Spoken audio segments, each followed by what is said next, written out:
आयोजन किया है, बहुत खूबसूरत सेट है, क्या कॉन्सेप्ट है इसका, उसके बारे में? सबसे पहले आज नवरात्रि उत्सव के निमित्त से मैं सबको, पूरे हमारे कार्यकर्ताओं को, नागरिकों को, बोरिवली के सभी हमारे नागरिकों को मैं सबसे पहले नवरात्रि की शुभकामनाएं देता हूं, शुभेच्छा देता हूं।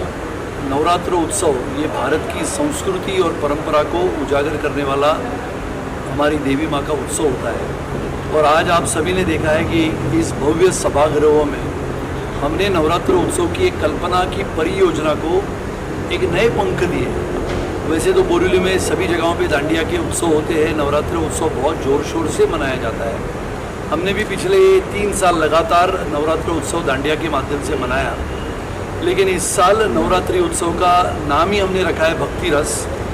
देवी माँ की आराधना, उपासना, प्रार्थना, साधना, जिसके माध्यम से भक्ति, यह अनोखा संगम यानी भक्ति रस का कार्यक्रम, दुर्गा देवी का भव्य रूप जो हमारे पीछे है, जो आपको अभी कई क्षणों में देखने को मिलेगा।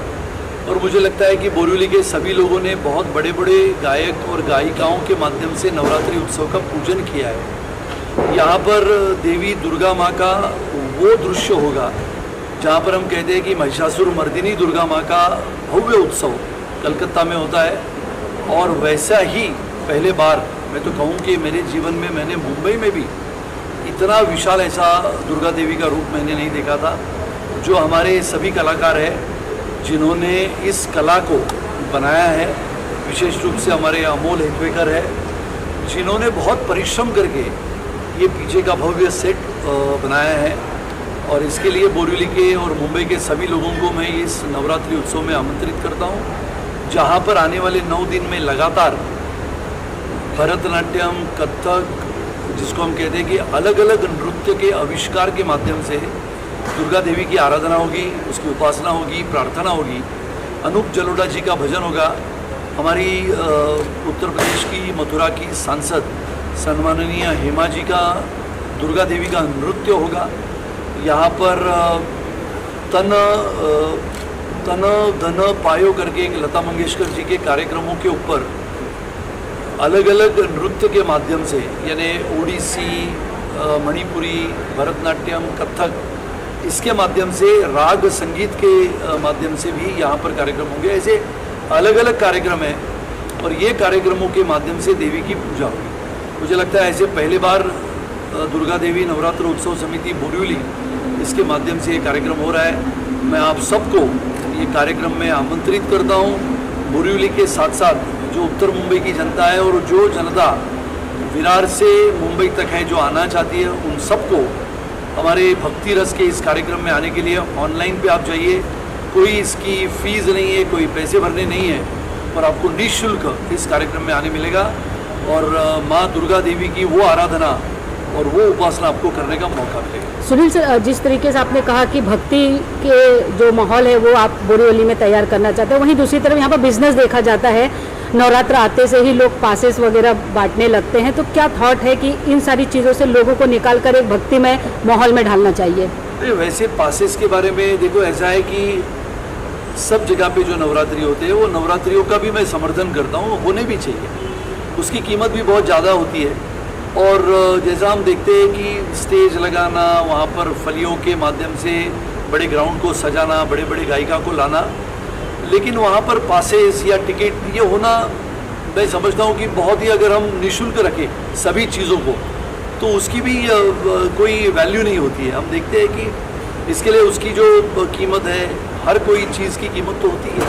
अच्छा, अगर आप चित्रपट देखने को जाते हो तो भी हम पैसे भरते ही हैं। तो मुझे लगता है कि वो सभी नवरात्रियों को भी मैं शुभेच्छा देता हूँ। बहुत मेहनत और परिश्रम से भी वो नवरात्रियों को वो सजाते हैं, लोग भी आते हैं, आनंद लेते हैं, बड़ी बड़ी गायिकाएँ वहाँ पर आती है, उन सभी को। और बोरिवली में नवरात्रियों की तो धूम चलती है, तो इसके लिए मैंने दांडिया से थोड़ा हटके भक्ति के मार्ग में लोगों को लेके चलने का एक प्रयास है और लोग इसमें बिल्कुल आनंद से भक्ति रस का आनंद लेंगे। सर, इस तरीके का थॉट्स क्यों आया, जहाँ पे लोग अलग माहौल लेकर चल रहे हैं, आप यहाँ पर बिजनेस नहीं देखकर लोगों में एक भक्तिमय माहौल रेडी करने की तैयारी कर रहे हैं? मैं तो आपको कहता हूँ कि पिछले 27-28 वर्षों से मैं राजनीति में हूँ। राजनीति से बाहर सांस्कृतिक कार्यक्रम जब भी कभी मैं करता हूँ, चाहे सांस्कृतिक हो, सामाजिक हो या देश के लिए जो कार्यक्रम हो, वो सबके सोचने के बाहर जाके मैं सोचता हूँ। जैसे हमारा वन फॉर ऑल कार्यक्रम है, जो हमारे देश की सेवा करते समय अपने देश की सीमा को सुरक्षित रखने वाला जवान अपने प्राणों का बलिदान कर देता है, उसके घरों में झांक के उनके परिवार को मदद करने के लिए मैं स्वयं पूरे देश भर में जाता हूँ। मणिपुर से लेके मिजोरम तक, मिजोरम से लेके नागालैंड तक, नागालैंड से लेके सिक्किम तक अपने जवान बॉर्डर पे पहरा देते हैं। गोलीबारी होती है, आतंकवादियों के साथ जूझते समय जख्मी हो जाते हैं, तो उनको वहाँ से सरहद से लेके अपने अस्पताल तक लाने के लिए 8-8 एम्बुलेंस मैंने उन राज्यों में दी है। ऐसे बहुत सारे काम सामाजिक जीवन में मैं करता हूँ, सांस्कृतिक में भी करता हूँ। और इसके लिए मुझे लगता है कि जब ये मेरे मन में बात आई, ये तो माँ देवी की कृपा थी कि दांडिया के इस धूम में कुछ अलग, कुछ हटके करने का एक मौका, ये सौभाग्य है कि देवी माँ ने मुझे दिया। और कुछ क्षणों में मैं आप लोगों के लिए देवी माँ की जो प्रतिमाएं हमारे जिन कलाकारों ने बनाई हैं, उसका रूप आप जब देखोगे और शाम को यहाँ पर जिस प्रकार से नृत्य के माध्यम से देवी की आराधना होगी, वो आराधना और साधना देख के ये संगम जो है, ये भक्ति का बहुत बेहतरीन और अद्भुत संगम होगा, ऐसा मुझे लगता है। सर, युवाओं को भी आने वाली संस्कृति के बारे में आप बताना चाहते हैं? जो लोग भूलते जा रहे हैं, कहीं ना कहीं ऐसे करने से लोगों के बीच में वो बना रहेगा माहौल। युवाओं को तो प्रेरित, देखो अभी ऐसा है कि यहाँ पर जिन युवाओं के माध्यम से नृत्य होगा, वहाँ पर अलग अलग, आप अगर सोचे तो ये सब करने के माध्यम से कितने लोगों को रोजगार मिला है। जो फिल्मों में काम करने वाले लोग हैं उनको भी मिला, संगीत के क्षेत्र में काम करने वाले अनूप जी जैसे, अनूप जलोटा जी जैसे बहुत श्रेष्ठ संगीतकार और गायक है, जिन्होंने भजन की एक सीमा जो पहले तय हुआ करती थी, उस सीमा को इतने ऊंचाई पर लेके गए अपने भजन से, अपने आवाज़ से। तो मुझे लगता है कि युवाओं ने भी भारत की संस्कृति और परंपरा को कहीं ना कहीं देखना चाहिए।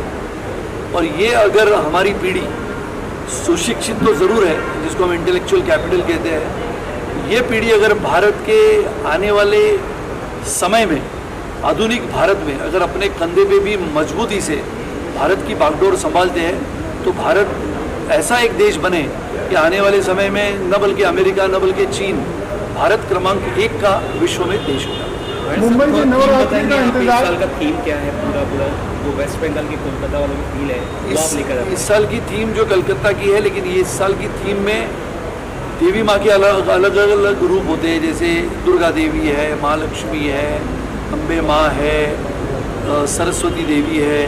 तो मुझे लगता है कि यहाँ पर हमने दुर्गा देवी का वो भव्य रूप खड़ा किया है, और इसमें हर दिन अलग अलग नृत्य के आविष्कार से यहाँ पर शाम की जो संध्या है, उस संध्या को सजाया जाएगा। सर, कितने लोगों की कैपेसिटी होगी यहाँ पर?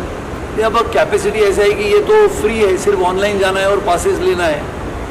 तो यहाँ पर करीबन 700 लोग बैठेंगे, 60 70 नृत्यांगना यहाँ पर उसका आविष्कार सादर करेगी। और ये देखने लायक, और जिनको यहाँ पर इस सभागृह में आने का मौका मिलेगा, उनका विशेष रूप से भाग्य होगा। दुर्गा देवी का दर्शन भी होगा और अच्छे अच्छे कलाकारों का वो समा उनको देखने को मिलेगा। राणा साहब, नवरात्रि की बात करते हैं, यहाँ पे लोग साल भर से इसीलिए इंतजार करते हैं कि 9 दिन नाचने, गरबा करने का अवसर मिलता है। यहाँ पर आप लोगों को बिठाकर खाली पूजा कराएंगे, तो आपको लगता है कितने कामयाब हो पाएंगे आप क्राउड को पुल करने में? नहीं, पूजा कराएंगे ऐसा नहीं है, लेकिन सिर्फ पूजा नहीं है ना, यहाँ पर भक्ति है।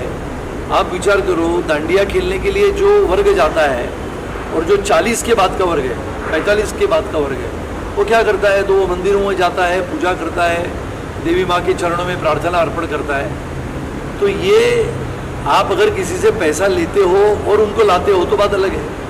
यहाँ पर तो बना बनाया सभागृह है, जिसको भक्ति के लिए आना है वो तो आता है। तो इसके लिए उसकी कोई चिंता नहीं है। चिंता तो थी ये बनाने की, और ये तो देवी माँ के आशीर्वाद से और हमारे कार्यकर्ताओं की मेहनत से और कलाकारों के विशेष परिश्रम से ये बना है।